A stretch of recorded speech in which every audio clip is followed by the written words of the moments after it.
Bagi yang ingin bertanya silahkan, para hadirin semuanya, para pemirsa yang saya hormati, silahkan.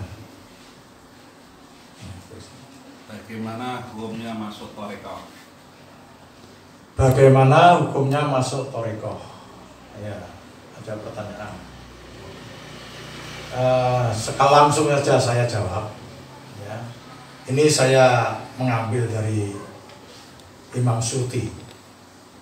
Qala Imam Jalaluddin As-Suyuti rahimahullah.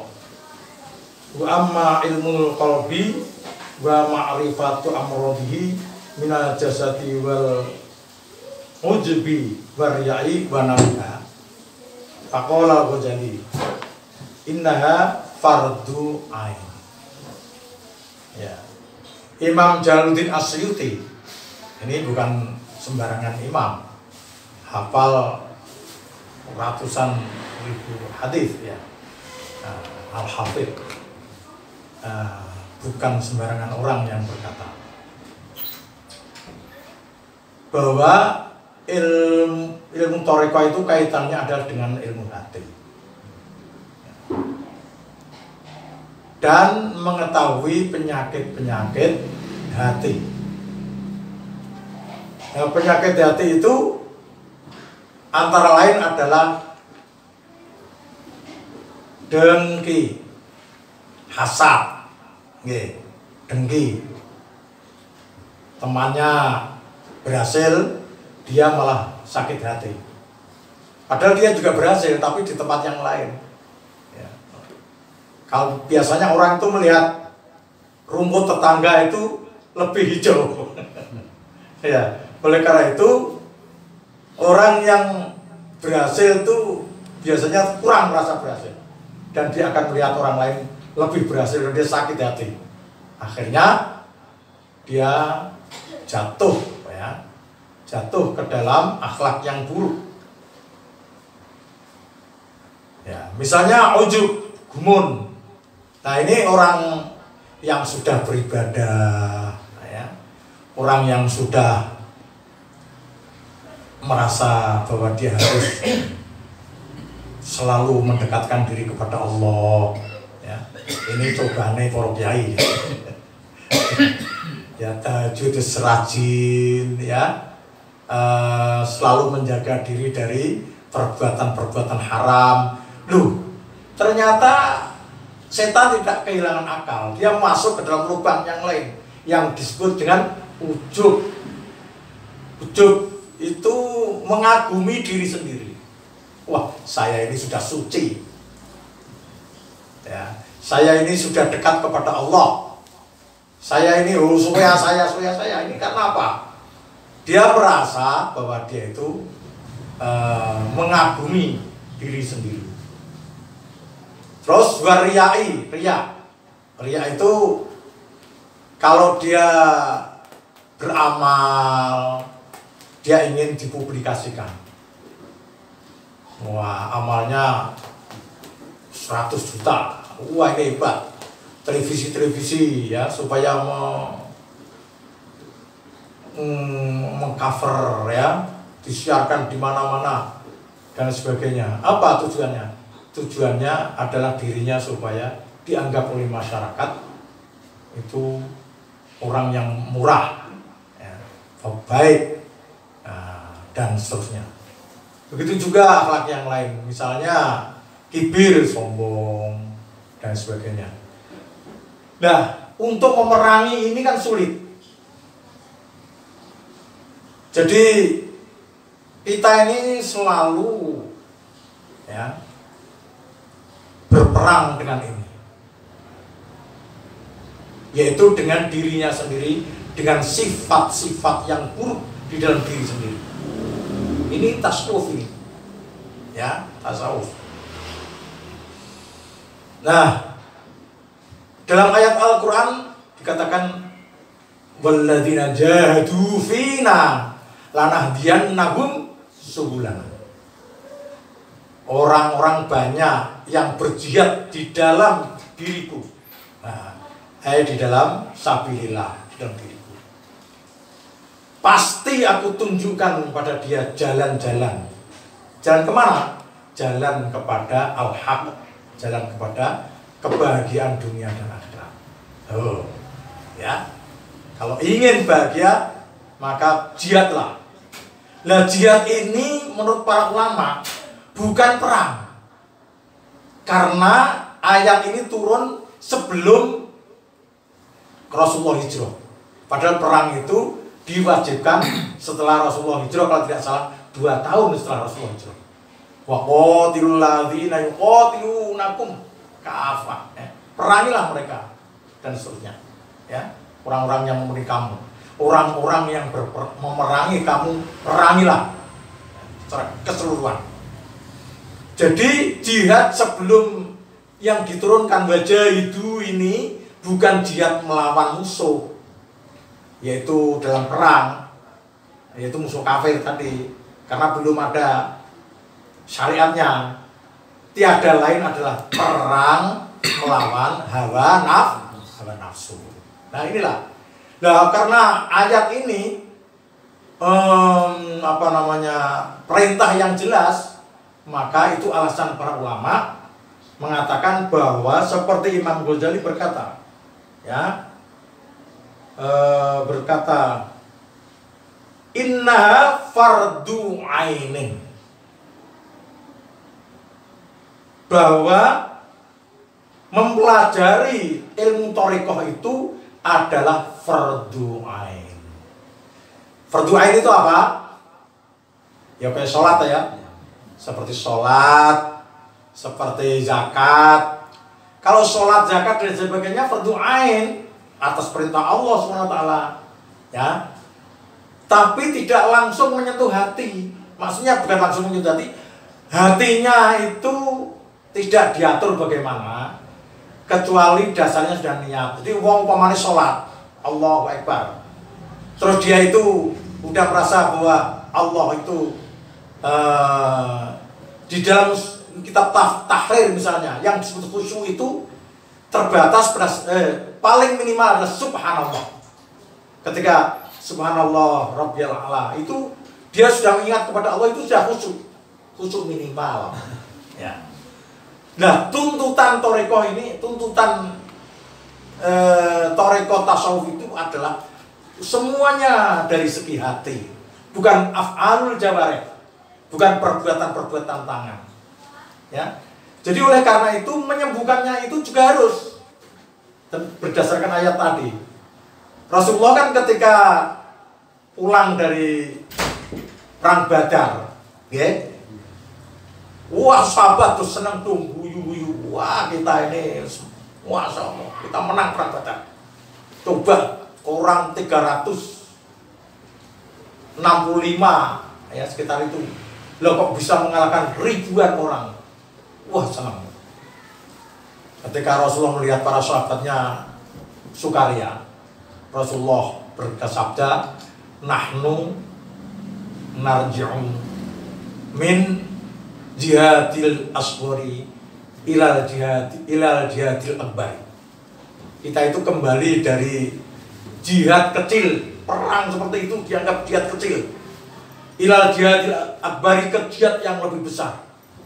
Sahabat kaget, loh ya Rasulullah, kalau begitu kita akan menghadapi perang yang lebih besar lagi. Bukan, ya, bukan begitu.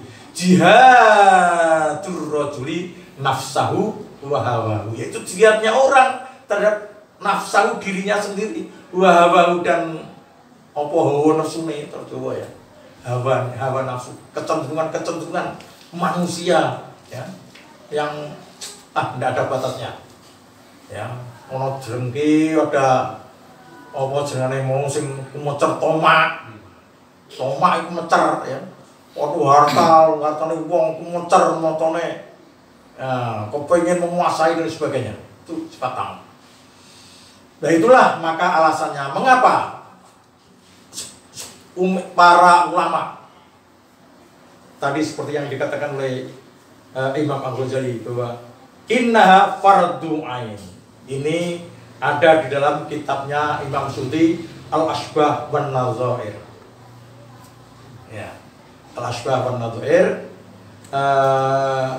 Sohifah 504. Ya, monggo, siapa lagi? Sebelum kita mulai bagaimana hukumnya masuk thariqah? Ya, tadi bahwa kalau kita ini tanpa guru, tanpa thariqah, kita tidak mengerti sifat-sifat hati kita sendiri. Apakah kita ini bisa memerangi hati kita sendiri? Yaitu sifat-sifat buruk kita atau tidak? Ya, ini kok jarang sekali nggak bisa. Ya, karena apa? Memerangi sifat-sifat buruk dari hati ini tidak beda dengan ilmu-ilmu zahir, yaitu dengan bimbingan guru. Dengan bimbingan guru, maka dia supaya dapat guru masuk thariqah. Nah, thariqah itu kan artinya apa? Metode jalan. Ya. Nah, metode.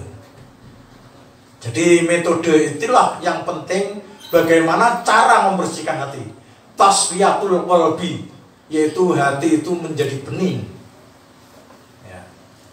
Batazkiyatun nafsi, dan hawa nafsu ini menjadi bersih dari sifat-sifat yang buruk. Ya, tadi seperti saya sebutkan tadi, sifat-sifat buruk seperti riya, dengki, ya, tamak, terutama kibir, syirik.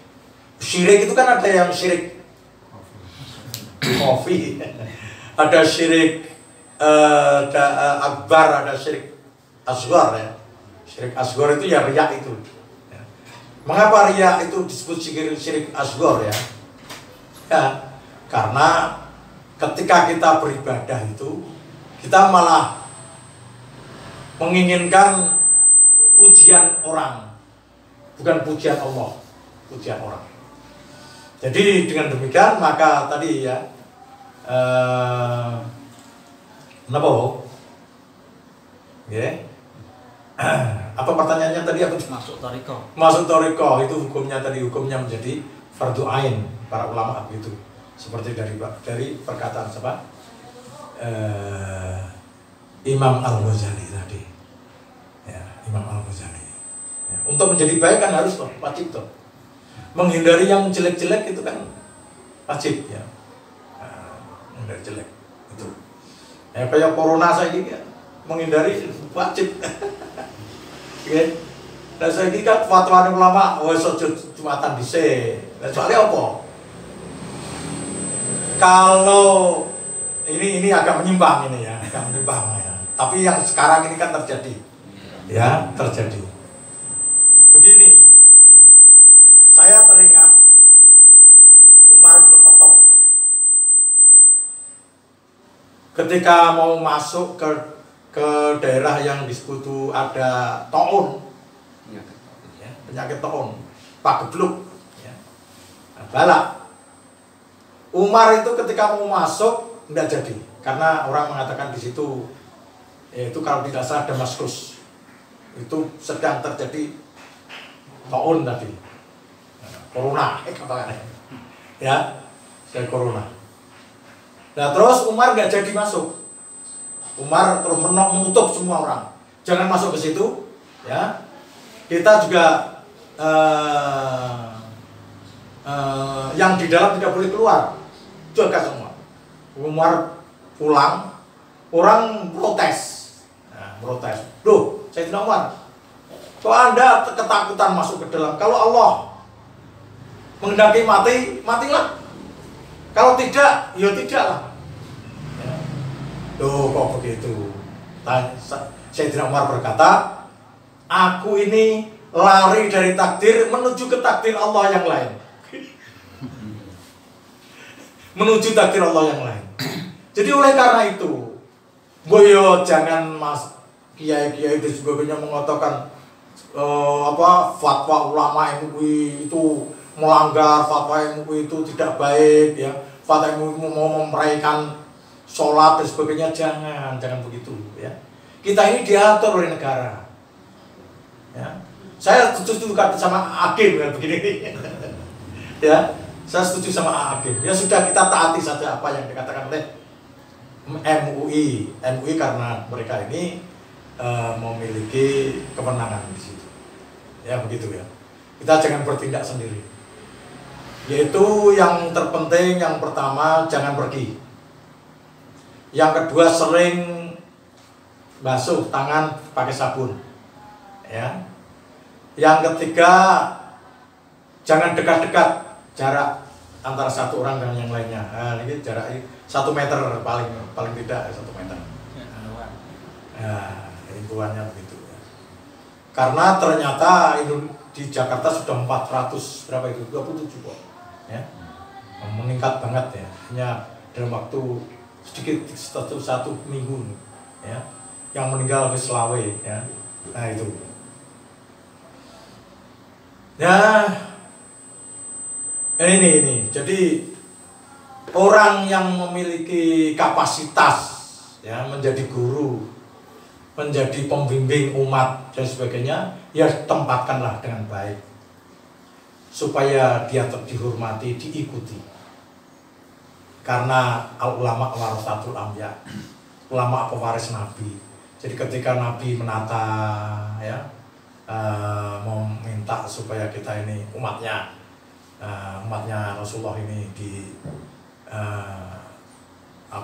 hati-hati dan sebagainya, ya jalan dengan baik lah, ya. Jalankan dengan baik, ya. Jadi di situ masuk thariqah bisa menjadi fardu ain. Oke. Nah, lanjutnya siapa lagi? Sejarah. Ya. Oh ya.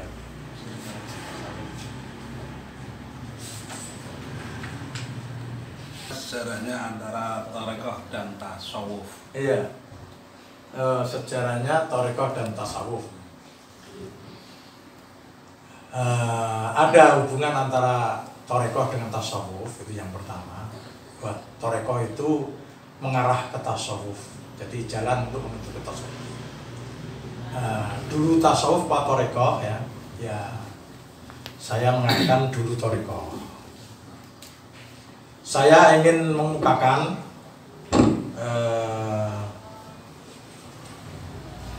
dari para ulama. Jadi bukan saya sendiri yang menyampaikan. Ini dari fatwa Al-Imam Al-Hafidh As-Sayyid Muhammad Shadiq Al-Ghimari, ya, Al-Hafidh ini ya. Niki amma awwaluman assasat thariqata lit ta'alumi anna thariqah asasua al-wahyus samawiyu fi jumlati ma usisa minad dini al-muhammadi. Ngeten nggih. Pertama kali orang yang mendirikan thariqah itu, maka perlu diketahui bahwa thariqah itu asasnya adalah wahyu Allah Subhanahu wa taala. Wahyu samawi, wahyu dari langit. Sesuai dengan seluruh wahyu yang diturunkan oleh Allah kepada agama Muhammadi. Agama kemuhammadan, ya. Agamanya Kanjeng Nabi Muhammad Sallallahu Alaihi Wasallam. Nah, ini kesaksian para ulama. Beliau dengan tegas, Syekh Al-Ghimari ini berkata, ya, hiya bila syakin maqamul ihsani. Mengapa beliau tegas itu berdasarkan wahyu, ya, ya Islam itu sendiri, karena beliau mengatakan tidak diragukan lagi bahwa thariqah itu adalah implementasi dari Islam. Penerapan apa Islam? Penerapan Islam. alladzi wa ahadu arkanid dini as-salasati. Sing ihsan kuwi tiangnya agama yang ada 3 itu. Apa itu? Yang agama yang ada 3 itu? Yaitu apa yang diajarkan oleh Malaikat Jibril secara tidak langsung melalui Kanjeng Nabi Muhammad SAW, iman, Islam, ihsan. Jadi ketiga-tiganya ini tunggal, gak bisa dipisahkan. Betul loh, ya? Nah, tuh. Nah, selanjutnya kita coba apa yang dikatakan oleh seorang filosof besar, ya, yaitu Ibnu Khaldun. Ibnu Khaldun. Beliau di samping filosof adalah dikenal sebagai sosiolog, ya, di dunia internasional. Ibnu Khaldun. Bukan namun kelaku di dunia Islam, tapi juga di dunia non Muslim, ya, tengah Eropa barang itu. Ibnu Khaldun. Beliau mengatakan bahadzal ilmu, yakni at-tasawuf, minal ulumi syar'iyyatil haditsati fil millah. Memang itu ilmu yang baru. Ilmu yang baru. Biyen-biyene kok gak ono kata-kata tasawuf zaman Kanjeng Nabi ra ono. Boten muncul. Pada zaman sahabat juga belum muncul ilmu tasawuf itu, ya. Pada zaman tabiin nggih durung pateo, paling mulai muncul sithik-sithik. Tapi setelah itu, ya, sebagaimana ilmu-ilmu yang lain, ilmu hadis, mustalah itu kan bukan muncul pertama. Ilmu tajwid nggih bukan muncul pertama. Tapi semuanya kan dasarnya dari zaman Rasulullah, ya. Wa asluhu anna tariqata ulail qaumi lam tazal inda salafil ummati wa kibariya minas sahabati wat tabi'in. Nah niki sing penting. Perkataan dari Ibnu Khaldun, ya, bahwa tariqah itu, ya, adalah berasal dari zaman salaf. Salaful ummah. Iku ulama-ulama salaf. Jadi orang wong saiki ngaku-ngaku salaf ya ono. Ning anti tasawuf kira ora matuk, ora cocok. Ya. Mengaku salaf tapi napa? Mengatakan tasawuf itu bid'ah. Ya tidak cocok ini. Ya. Menurut Imam Ibnu menurut Ibnu Khaldun.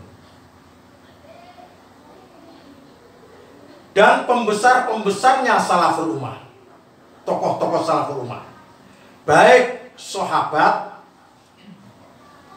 tabi'in maupun generasi setelah mereka, yaitu tabi'ut tabi'in dan sebagainya. Thariqatul haqqi wal hidayati. Nah ini perlu digarisbawahi, yaitu thariqah al-haq, jalan al-haq, ya, wal hidayati, dan petunjuk. Bagaimana seseorang itu bisa mendapatkan hidayah dan petunjuk. Wa aswal kufu alal ibadati. Dasar daripada thariqah niku, ya, adalah ketekunan dalam ibadah. Ketekunan dalam ibadah. Wal inqitau ilallahi ta'ala, dan fokus, ya, memutuskan diri dari kepentingan-kepentingan duniawi hanya untuk Allah Subhanahu wa ta'ala. Wal i'radu an zukhrufid dunya wa zinatiha, dan berpaling dari dugem ya, dugem dunia gemerlap, berpaling dari situ. Dan zinata, semua hiasan-hiasan duniawi, ya, yang serba palsu, itu kan dibikin sendiri tuh, ya, dibikin sendiri, ya, itu ukir-ukiran dibikin sendiri ya orang. Loh kok kita tertipu, kita tujuannya ke situ. Kan salah, Pak. Ya. Apapun, sebaik apapun, rumah yang seindah apapun dan sebagainya, ya, di dalam dunia toriko itu bukan tujuan, tapi sarana untuk bersyukur kepada Allah. Dunia ini apa? Indonesia ini jalannya halus-halus semua, tamannya di mana-mana ada, sampai seperti surga umpama. Karena menjalankan sabda Rasulullah SAW, Baiti jannati, omahku kuwi swargaku. Berarti yo negaraku kuwi swargaku. Diciptakan sedemikian rupa indahnya, melebihi Jepang, melebihi Amerika, melebihi Singapura dan sebagainya. Kita ini bisa menciptakan dunia ini. Itu bukan tujuan, tapi ada sarana untuk mendekatkan diri kepada ketuhanan yang Maha Esa. Kata dia, niku maksudipun wal iradu an jukrufi dunya wa zinataha. Bukan berarti dunia ora diurus, mboten. Lah niku, ya. Maka orang yang mengatakan bahwa tasawuf itu atau thariqah itu bukan dari Islam, bahkan ada yang mengatakan selundupan dari Hindu atau Buddha. Wong kuwi iki wis kebangetan, wis kebablasan. Angger muni ya, angger muni. Ya, yang penting mereka itu bagaimana supaya Islam ini rusak. Lalu bagaimana wong ihsan itu bagian daripada thariqah. Ya. Ihsan ada bagian apa? Thariqah. Kalau ihsan bagian daripada thariqah, kan berarti tidak bisa dilepaskan dari Islam. Ya. Kalau thariqah itu dianggap tidak dari Islam, padahal thariqah itu ngurusi hati, padha karo sama saja dengan orang yang tidak berhati, atau orang yang perasaan hatinya itu supaya ditutup saja. Perasaan gua hati, kamu ini watu ya. Nah ini hatinya Islam itu adalah thariqah atau ihsan. Ya, ihsan. Kemudian nyawanya Islam itu adalah ilmu tauhid iman. Ya. Badannya itu adalah syariah. Betul nggih? Ada syariah. Jadi tiga-tigane ora iso diuculke. Ati batin, nggih. Wadak kalian apa nyawa. Lah ada orang yang memisahkan thariqah jadi ora supaya Islam, padha karo njipuk atine Islam. Ya tidak berperkemanusiaan. Orang di perasaan mesake nggak punya dia, ya. Wong hatinya sudah rusak, batinnya rusak, maka dia membunuh orang mudah saja. Contohnya apa? Ngaku sebagai pejuang Islam, jihad, mujahid dan sebagainya, gampang mateni wong. Lalu tiga. Nah inilah orang-orang yang tidak paham terhadap thariqah itu apa, tidak paham tasawuf itu apa, ya. Dia itu menghukumi saja bahwa tasawuf, bahwa thariqah itu adalah bid'ah, syirik dan sebagainya. Nah, karena di dalam dunia thariqah itu antara batin dan zahir sangat kuat. Antara orang-orang hidup dan orang-orang mati itu tidak ada bedanya. Tidak ada bedanya. Mau banyak hadis. Nanti kapan-kapan bahwa orang yang mati itu masih berhubungan dengan orang yang hidup. Orang yang mati itu saling berhubungan satu dengan yang lainnya. Para aulia, para ulama, ya. Biasa mereka itu sholat bersama-sama, berzikir bersama-sama di alam barzakh, ya, dengan para rasul, para nabi. Itu biasa, ada itu. Hadisnya banyak, ya. Nah, jadi di dalam thariqah ini itu menyambungkan antara dunia-dunia yang bersifat fisik dengan dunia yang bersifat rohani, yaitu psikis, kejiwaan, ya, psikologis. Ngoten. Dan ini tadi pertanyaan mengenai apa namanya itu, bagaimana Thariqah dan hubungannya dengan Islam, ya, dan perkembangannya bagaimana. Jadi pada intinya bahwa Thariqah itu adalah bagian daripada Islam yang muncul, yang ada sejak Rasulullah itu ada dan wahyunya diturunkan dari Allah SWT. Maka itu kita berjalan, tasawuf dan Thariqah itu berjalan bersama dengan perjalanan Rasulullah SAW sampai meninggal dunia. Karena tadi sudah saya terangkan bahwa sekali lagi, walladzina jahadu fina lanahdiyannahum subulana. Iki ayat perang apa dudu mau? Jawab. Ayat perang apa dudu? Dudu. Bukan. Ya. Bukan ayat perang, maksudnya perang untuk membunuh orang, bukan. Ya, membunuh musuh. Tetapi adalah ayat untuk membunuh sifat-sifat buruk kita sendiri. Karena kita punya musuh abadi, dibunuh teko, ya, diperantas teko meneh, yaitu sifat-sifat buruk dalam hati apa? Drengki, kibir, riya, ujub, dan sebagainya. Ya. Karena itu jihadul abadi, jihad abadi itu yaitu tadi melawan hawa nafsunya sendiri. Tinggal menit, Pak. Ya, silakan. Apakah Thariqah itu menunggu kita baik dulu atau belum baik kita mengikuti Thariqah? Ya, ini pertanyaan yang baik. Apakah menunggu baik atau tidak? Begini. Jadi baik itu ada yang hakiki, ada yang zahiri.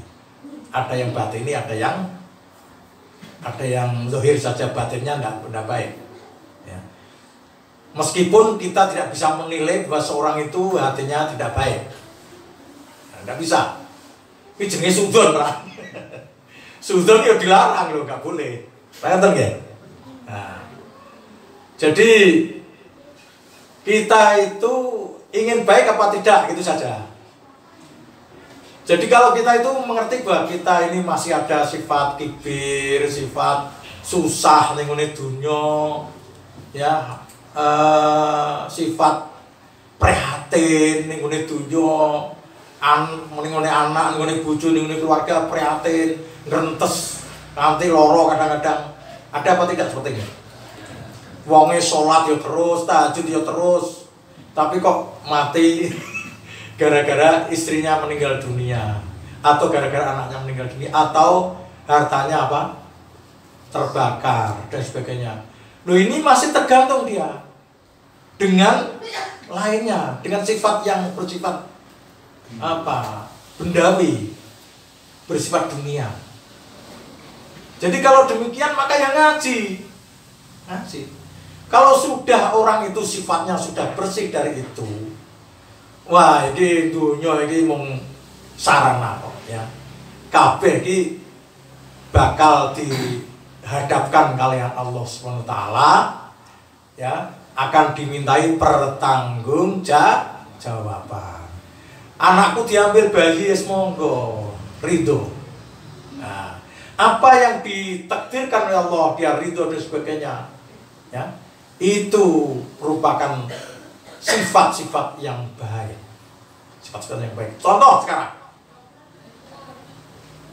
Rasulullah SAW itu diperlakukan bagaimana oleh Allah Subhanahu Wa Taala ketika hatinya masih sangat hubungan erat dengan dunia.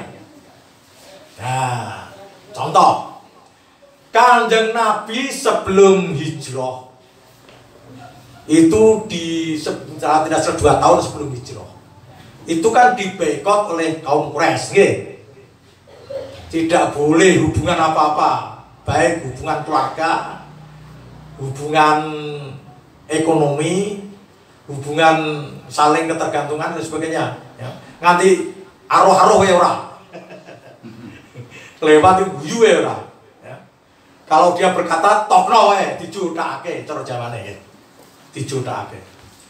Itu berlaku bertahun-tahun, berbulan-bulan. Rasulullah itu dipisahkan dari Mekah, dia di tengah padang pasir, makannya itu sampai nopo pucuk-pucuk daun ya, kelaparan. Apa yang terjadi? Istrinya meninggal dunia, pamannya meninggal dunia, gitu. Pamannya meninggal dunia. Wah, susah, bukan main. Sehingga beliau menyebut tahunnya itu Amul Huzni, tahun susah. Istrinya yang melindungi beliau, yang tulang punggung ya dari kehidupan beliau, pamannya yang selalu melindungi yang bernama Abu Thalib, istrinya bernama Siti Khadijah radhiyallahu anha, kok meninggal dunia dalam keadaan yang tidak pas ya, yaitu diboikot oleh orang-orang Quraisy, oleh kaumnya sendiri.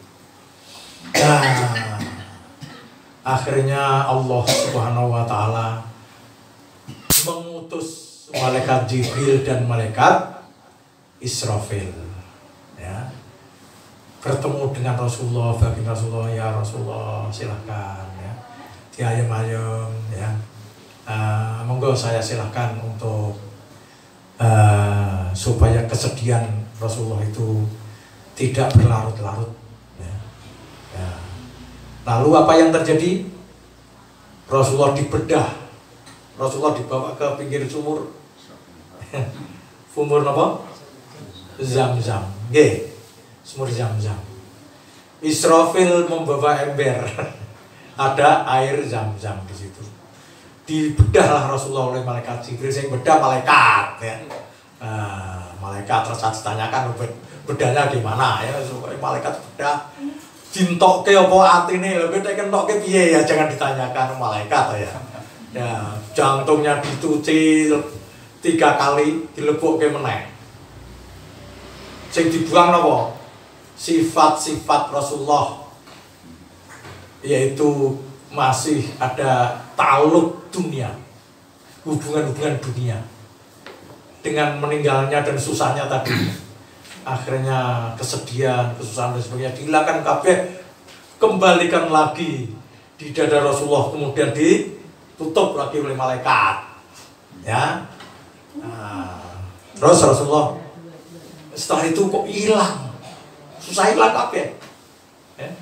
Yo ngerti istrinya meninggal, ya sudah tahu ya, kelingan pamannya meninggal, kelingan dan sebagainya. Lalu Rasulullah kemana? Diajak keluar ya dari masjid. Itu ada buruknya sudah tersedia. Rasulullah akan saya ajak melancong. Ya. Terus apa? Melancong, naik buruk.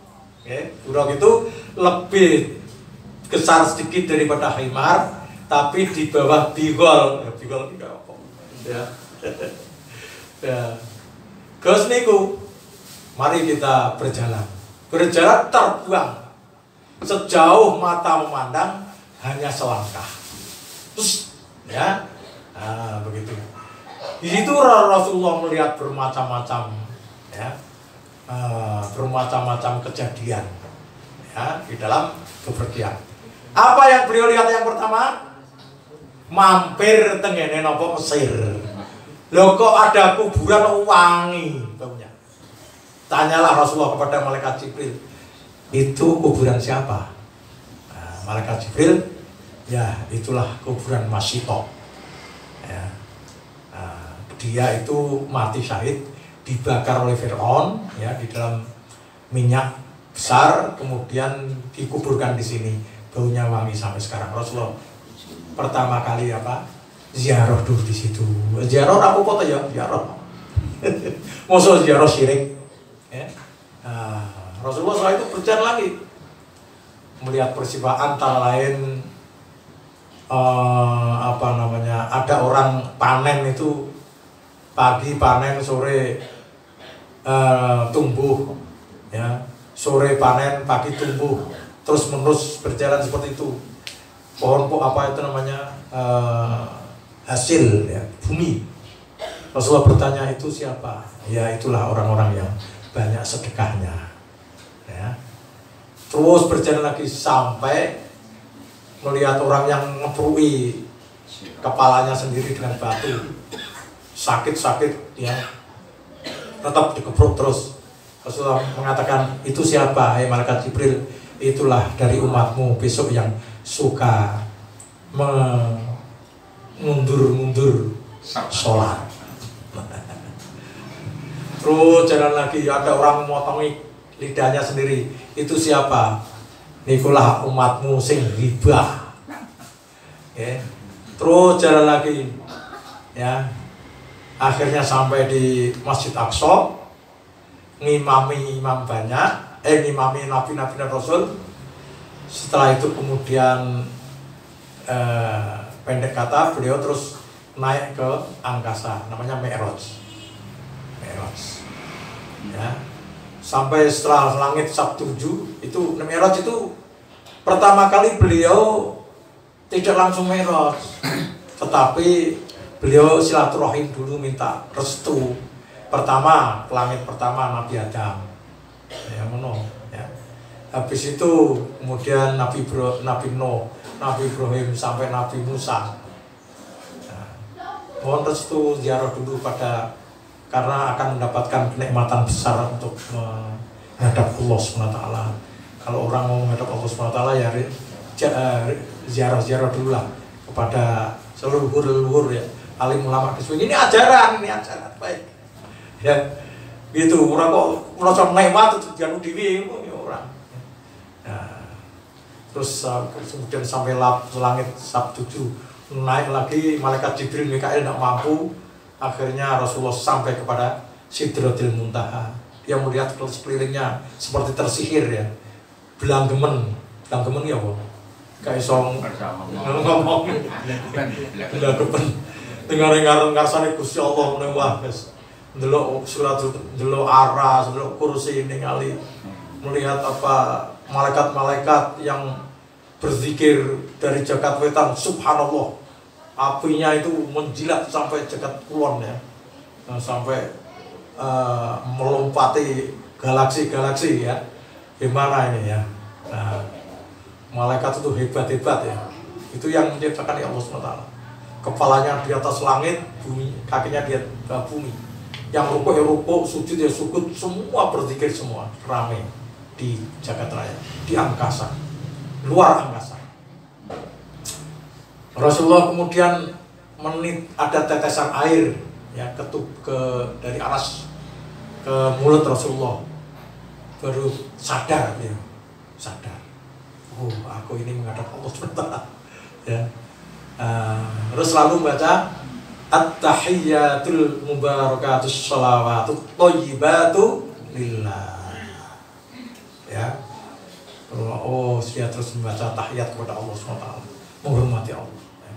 Kemudian Allah menjawab, assalamu alayka ayyuhan nabiyyu wa rahmatullahi wa barakatuh.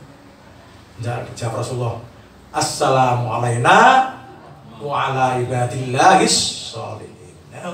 Luar biasa itu, ya. Itu tahiyat itu, ya. Nah, balik sekarang pada masalah tadi.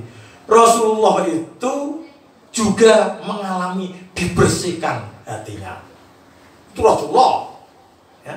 Nah kita ini nggak kok malah, ya, Thariqah dianggap tidak Islami, selundupan dari agama lain. Oh, itulah lucu, ya. Ada menuduh syirik dan Thariqah, karena Thariqah itu tadi ada wasilah, ya, Thariqah, ya.